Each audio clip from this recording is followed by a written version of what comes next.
Hello everybody, welcome back to the channel. Happy New Year for everybody. Sorry it's been a while.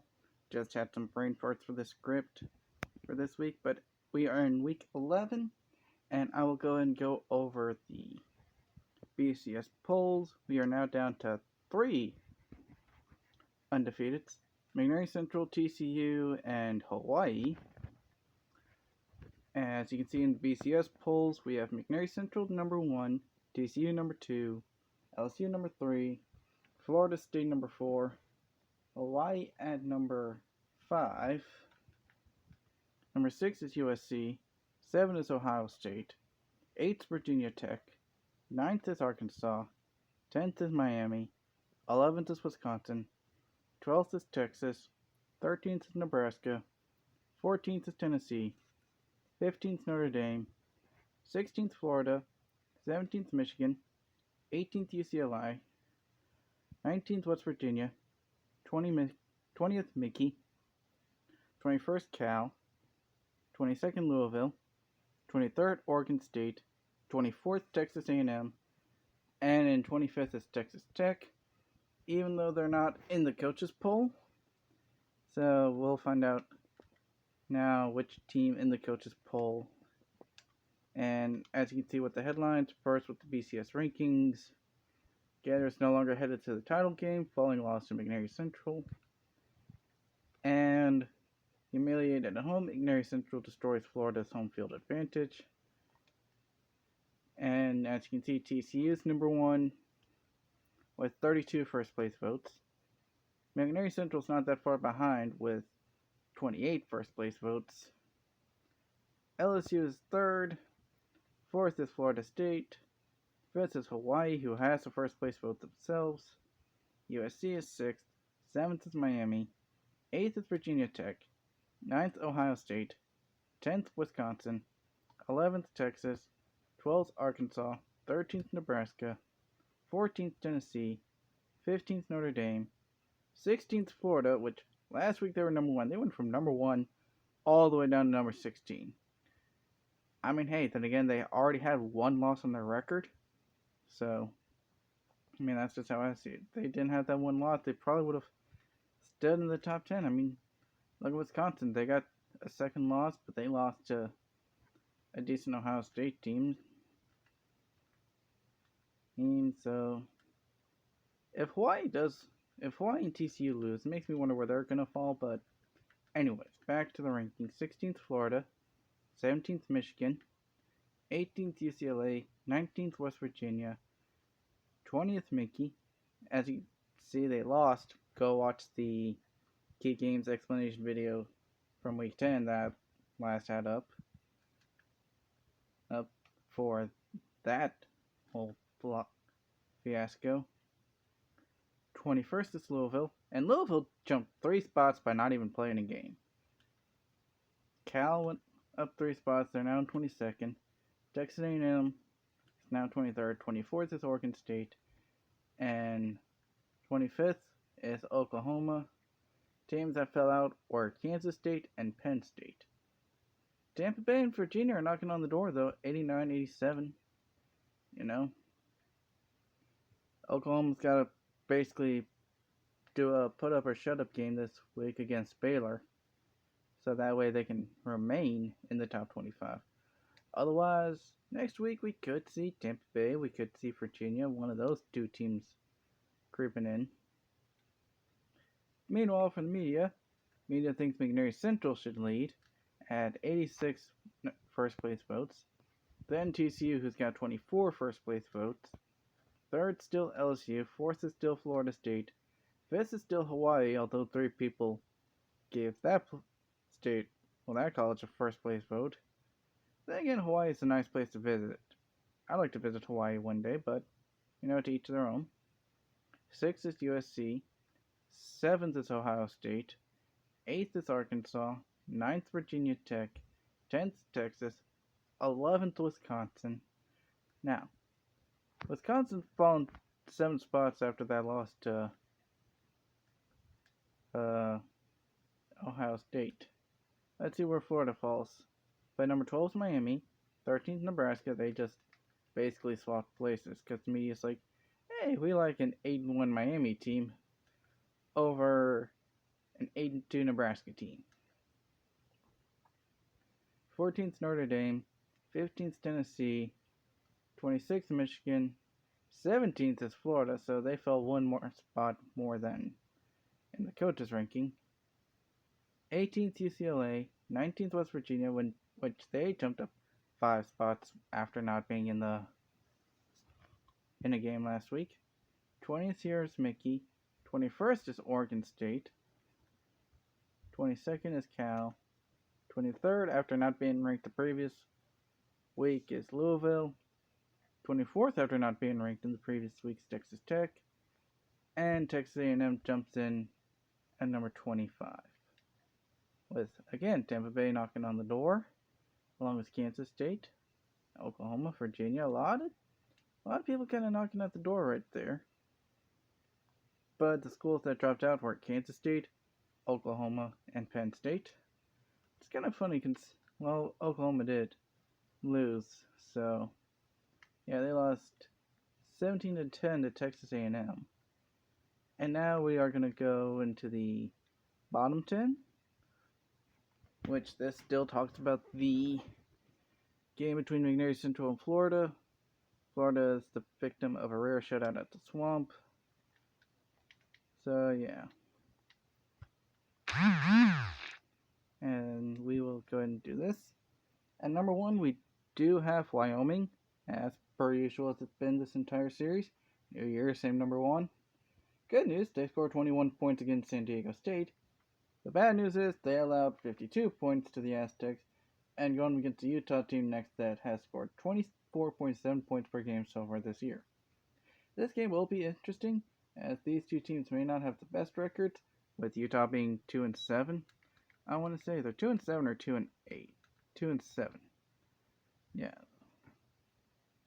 Yeah, but will be bringing momentum towards next season, especially if one of them wins.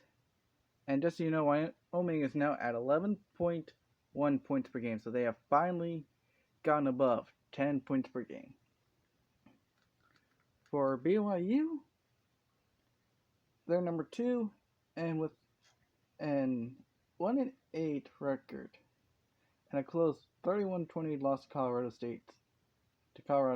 The Cougars are heartbroken after losing at home. Now, they have to face the number 1 team in the nation in TCU, and a Horned Frogs team that basically looks unstoppable. If BYU beats TCU somehow, this would be the upset of the century. I mean, their quarterback's been passing the ball pretty good. Thing is, let's take a look at some of TCU's quarterback stats. I mean, they got a quarterback that's about to throw 2,000 yards. They got a running back that's already got 1,200 yards.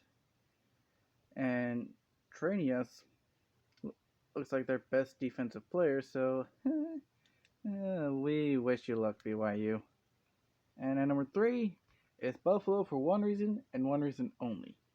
Carl Henry.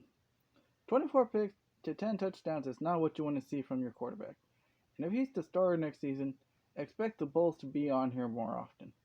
They should have been abandoning the passing game, but I've stuck with it, and with that, have been absolutely abysmal this season. I mean, 1-9, 0-6 in conference play. Now, you could try to make some sort of reasoning for Gilbert being out for the season, but that doesn't excuse the fact that at some point you have to look at the situation. You have a quarterback that has thrown over 20 interceptions. He has thrown 2.4 interceptions per game for you this year. Meanwhile, you've just got a running back just basically being on the field and being like either an extra receiver or just an extra blocker. And you need to utilize that running back more, because he's got an average of 46.9 yards per game, in which you need to get his stats up a lot if you need to be competitive. Your attendance is under 10,000 people. I mean, Wyoming has 10,000 people attend their games, and they're 0-9. Washington State's got 30,000 people attending their games. Stanford, 40,000. North Carolina, 36,000. BYU, 42,000. So you see, they all have at least something. I mean, they've got BYU, they've got a quarterback that's about to throw 3,000 yards, you know. They've got an offense to compete, they just need a defense to compete.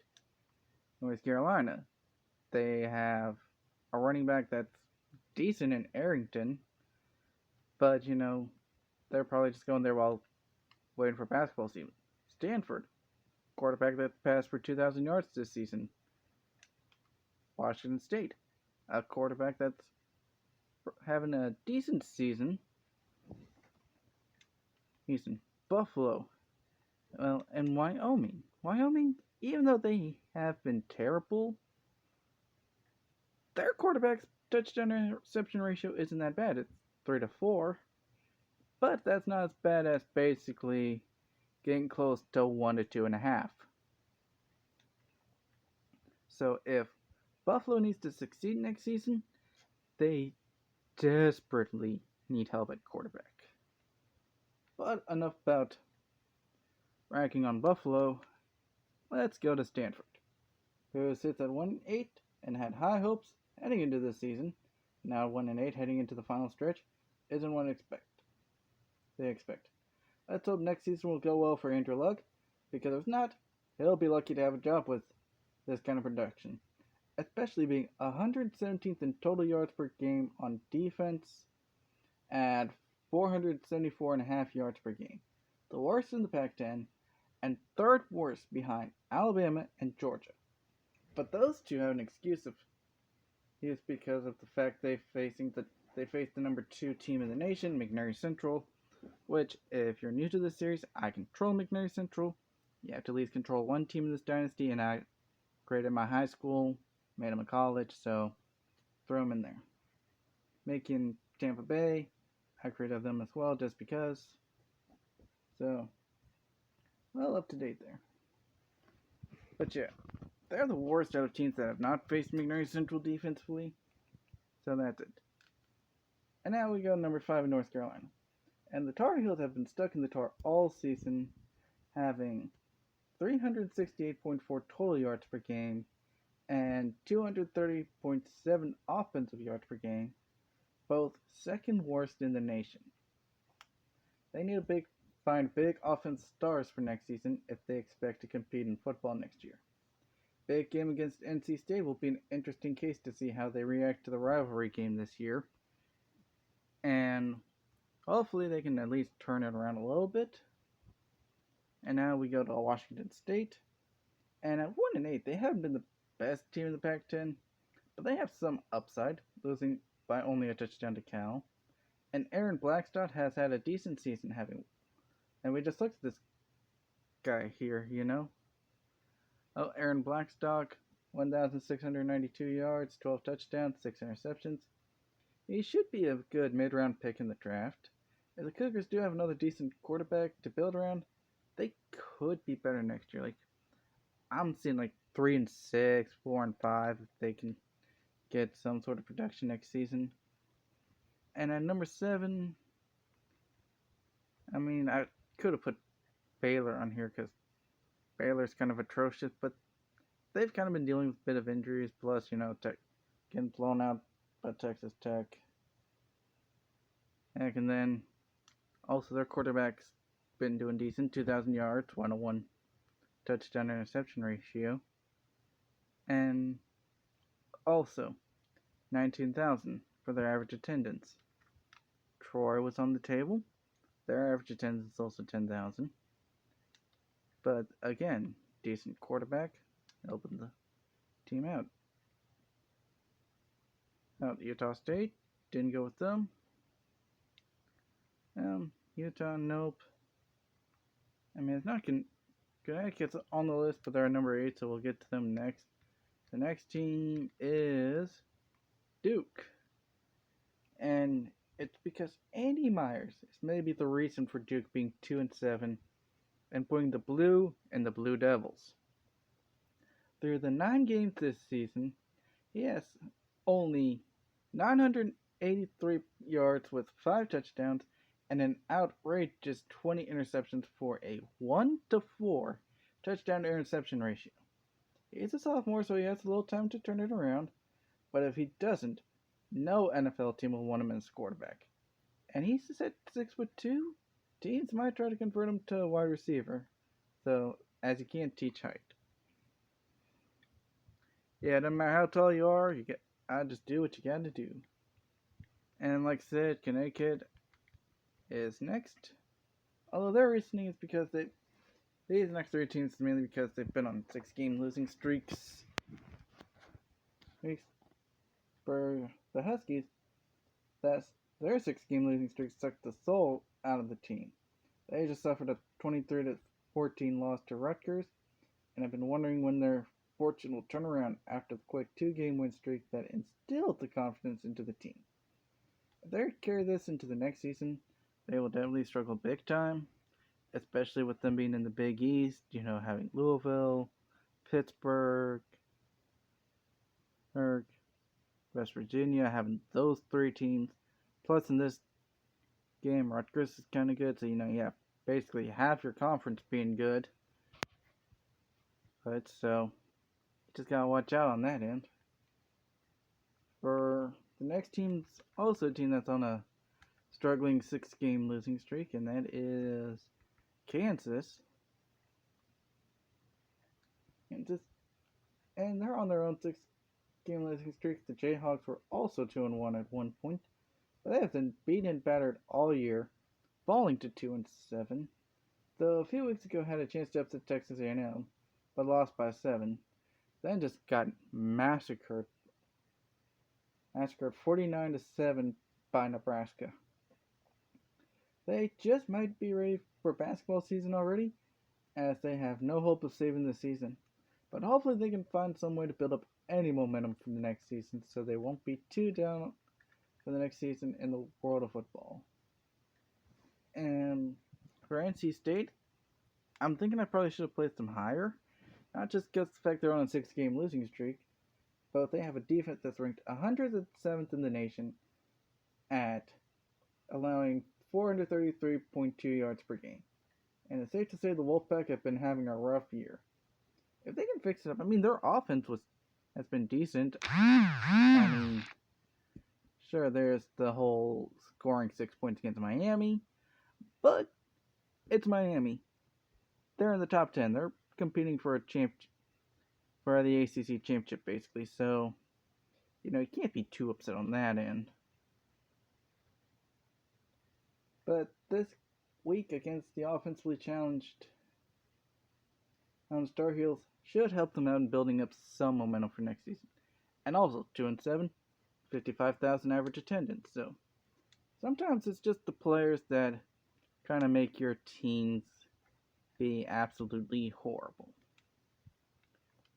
Meanwhile, now it's time for my favorite parts, the 5 key games. Although I kind of want to do more key games, but at the same time I didn't want to overload all the key games. We have this nice little rivalry game against Central and Western Michigan, some action against Ohio and Akron, but our first stop will be in Morgantown, West Virginia for number 21 Louisville and number 19 West Virginia.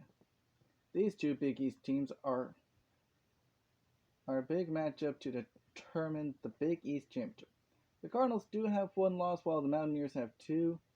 All losses have come against non-conference games, and Louisville have been on an 8-game winning streak since the opening loss to the Bobcats.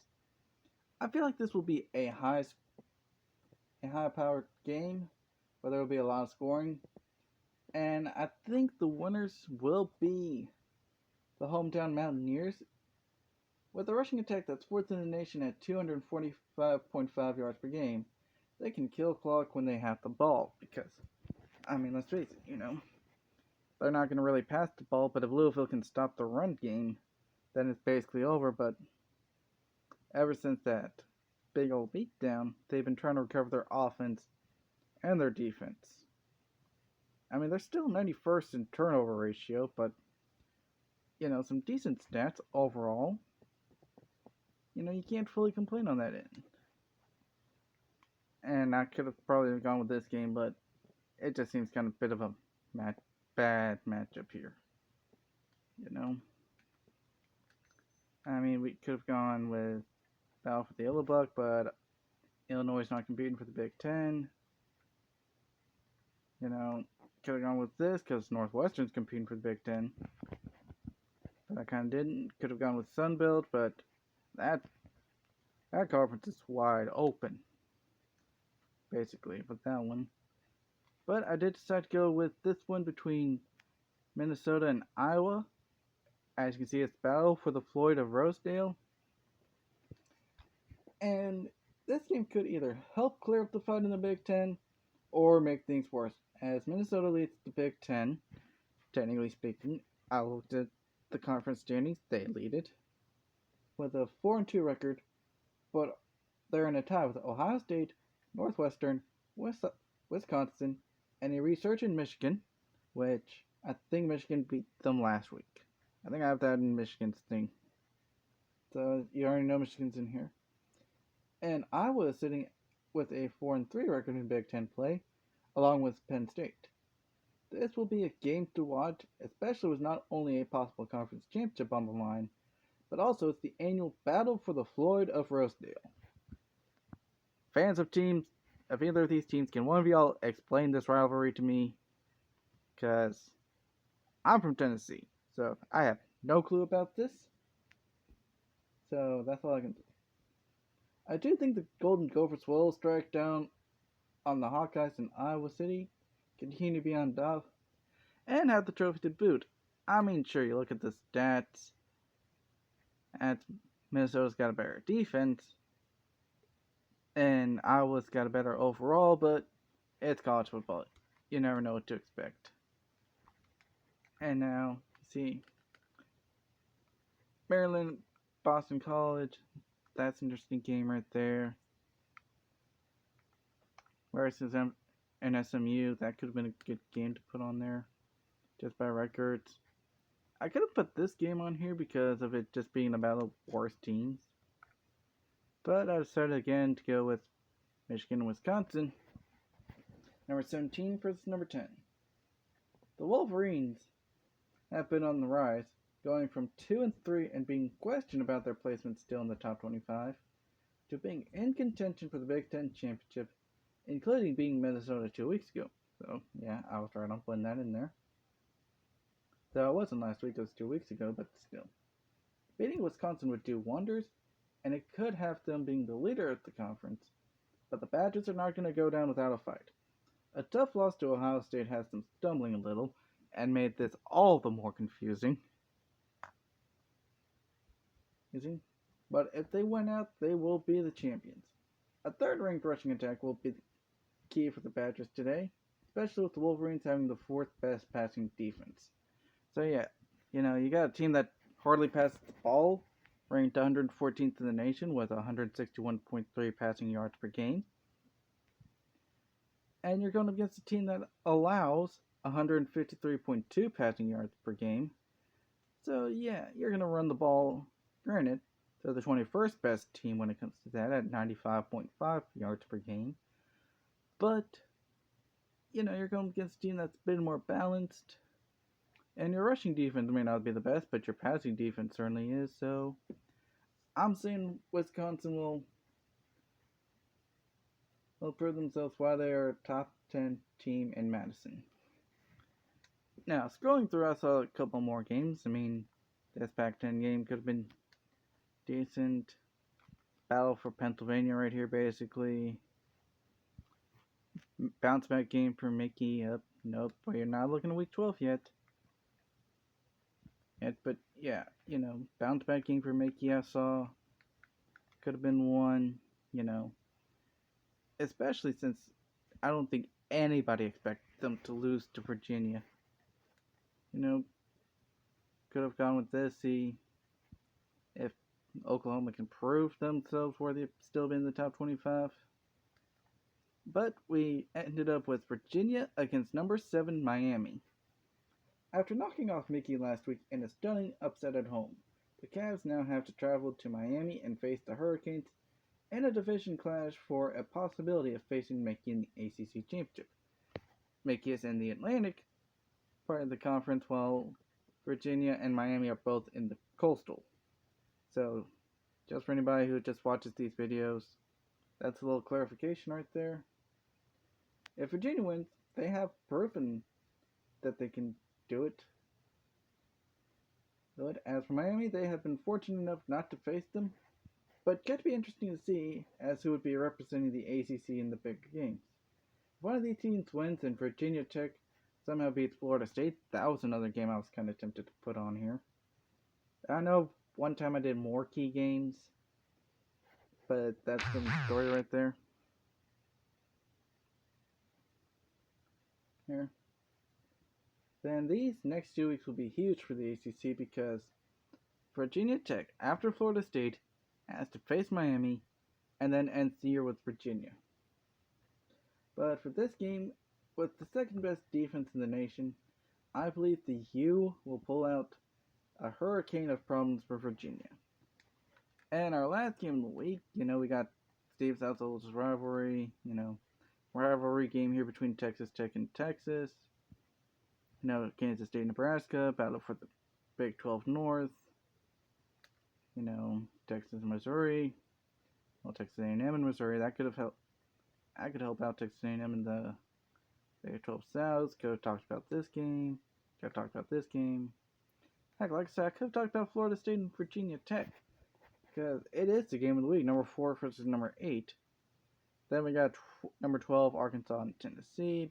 But I feel like I've talked about both these teams a little bit too much. Granted, I've got Michigan, Ohio State, Wisconsin on here. I've talked about the Big Ten a lot. So, USC and Cal could have done that for more Pac-10 stuff. But we did all the other undefeated teams last week. Well, last explanation week. So it's time for Hawaii. Hawaii remains undefeated alongside TCU and McNary Central, and the rest of last week. That's perfect heading into this rivalry game against the Fresno State Bulldogs. Now, Hawaii is ranked 5th, which could be a little scary for some fans. If you've watched my 07 series, you know of the whole 5th ranked curse, and that kind of carried over a little bit into this game a little bit, but as some people might still be a little superstitious of that. But the second best offense, second best pass offense, and 4th best rushing defense, with a top 15 defense in general, should be good enough to counter that. But the Bulldogs have eyes on the upset, and the idea of restarting the curse and claiming the WAC for themselves. This game can also determine who wins the WAC, because both these teams are undefeated in conference play. But I personally think that the Warriors will win this and continue to remain undefeated. Now, I think in previous videos I was calling Hawaii the Rainbow Warriors. That's what they go by nowadays. Which, honestly, I think that's nice, because on one hand you're representing, the fact that there's a bunch of sunshine and some rain, which makes rainbows. But that is it for this week, and I will see you all next time.